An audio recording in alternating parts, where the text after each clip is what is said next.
Hey folks, I have something here that I would like to show you. I won't keep you waiting. They are several handheld gaming consoles that I think are perfect for travel. With these little consoles, you can play any game created for any console up to and including the PlayStation 1. So we're talking any Game Boy game, Super Nintendo, regular Nintendo, even some obscure ones like Microsoft 3.1 games and some DOS games. But before we get too far, I just want to give you a heads up, just in case this video attracts the wrong type of audience. This is a travel channel, not a tech review channel. So I won't be comparing or reviewing these devices so much as I will be just kind of showcasing them. By the end of this video, I will tell you which one I'm keeping and which ones I'm returning or selling. But this is more of a video of just one traveler telling my fellow travelers about something that I found that I think is cool and worth mentioning. I've mentioned in previous videos that I think travelers should consider bringing a Game Boy with them in their trips. The gist of my reasoning is that they offer you some entertainment during the duller parts of a trip.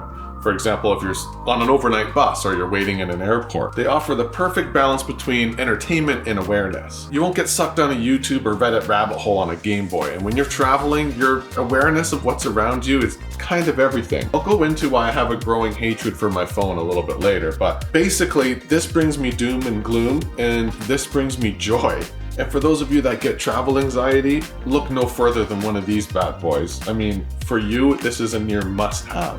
Anyway, I realize most of you probably aren't going to take my advice, and honestly, it makes sense why you wouldn't. The first and most obvious reason is that they just aren't making these anymore, so you're limiting yourself to the used market. If one gets lost, broken, or stolen, that's one more that doesn't exist anymore in the world. That's one more that is completely erased from the planet forever. It also means that they aren't always in good and reliable condition. So unless you're like me and you're comfortable with modding and fixing these and using a soldering iron, you're probably not going to choose this option. The second is that they require AA batteries, and when they don't, they require a proprietary charger that you have to carry around. Also, carrying around a bunch of game cartridges that are about 20 years old and super delicate at this point just kind of sucks, although you can get around that, and I'll explain a little bit later. I will say that I still love my Game Boy Advance, and I've figured out ways to get around pretty much every hurdle that it has. You can see here that I've added a rechargeable battery that charges with USB-C, and I use a flash card.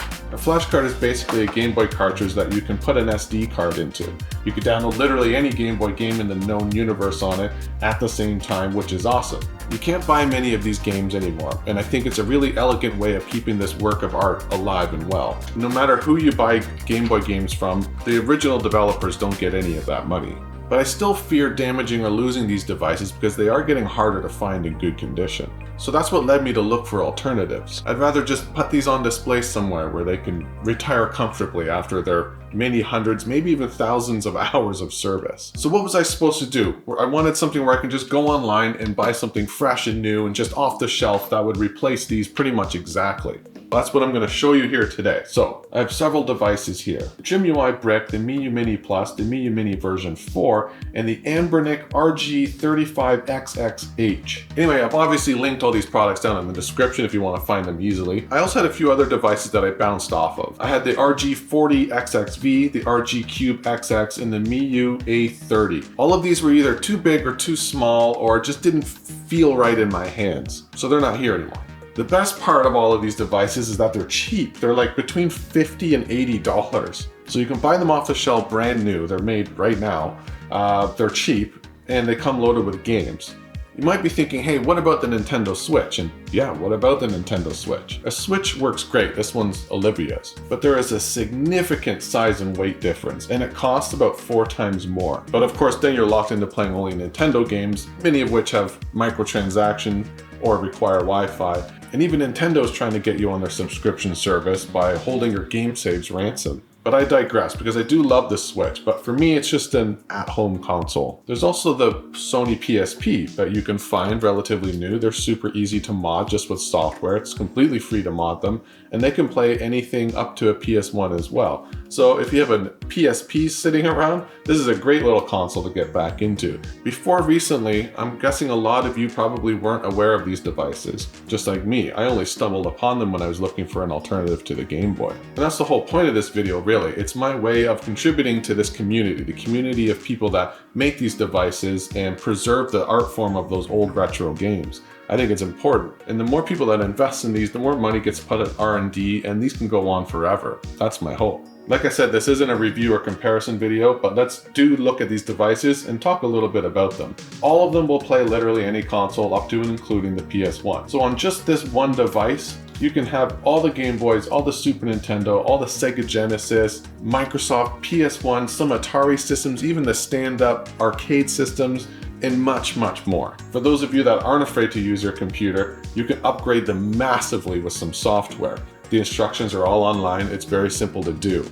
They all charge via USB-C, so no extra cables needed, just your phone charger. Any differences between them are super small. It just comes down to how the buttons feel, how bright the screen gets, the vibe of it, and little things like that. If you aren't fussed either way, just pick the one that you think is the prettiest and you'll be happy with that. Currently playing Metal Gear Solid from the PS1, Sonic the Hedgehog 2 from the Sega Genesis, Earthbound for the Super Nintendo, and Bionic Commando for the Game Boy Color.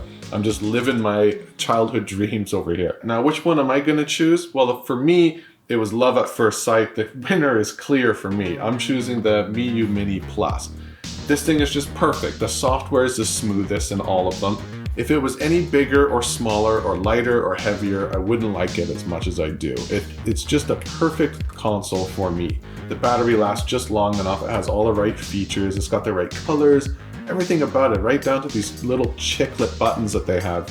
I just love it. Version 4 was it's beautiful and I wanted to love it, but it's just too small for me. Look at the size of my hands compared to this thing. I just couldn't make it work as much as I wanted to, really badly. The horizontal orientation is great too, but I just didn't click with this device. I think maybe it's the shoulder buttons that really didn't do it for me. And also, you just don't really need analog sticks if you're playing only up to PS1 games anyway. The Trim UI brick is one that I really wanted to love because it's such a sleek device. It kind of reminds me of the Analog Pocket.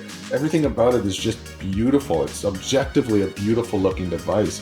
I could only get it in white. I would have preferred it in black, but I don't know, it just didn't click with me. Something about it didn't feel right. I think maybe again it's those shoulder buttons that are a little bit strange, even though you can swap them out. They come with extra shoulder buttons that you can swap them out. But the Miyoo Mini Plus, man, everything just clicks. The buttons are right where I expect them to be. The software is probably the best of all the devices.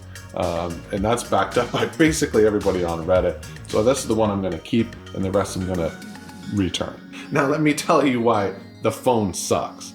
Everything that you could do on your phone is geared towards getting you to spend more time on your phone so that they can advertise to you and convince you to buy shit. Unless you're talking to someone directly, your phone is not your friend. Everything is just ads now. YouTube, TikTok, Instagram, it's crazy.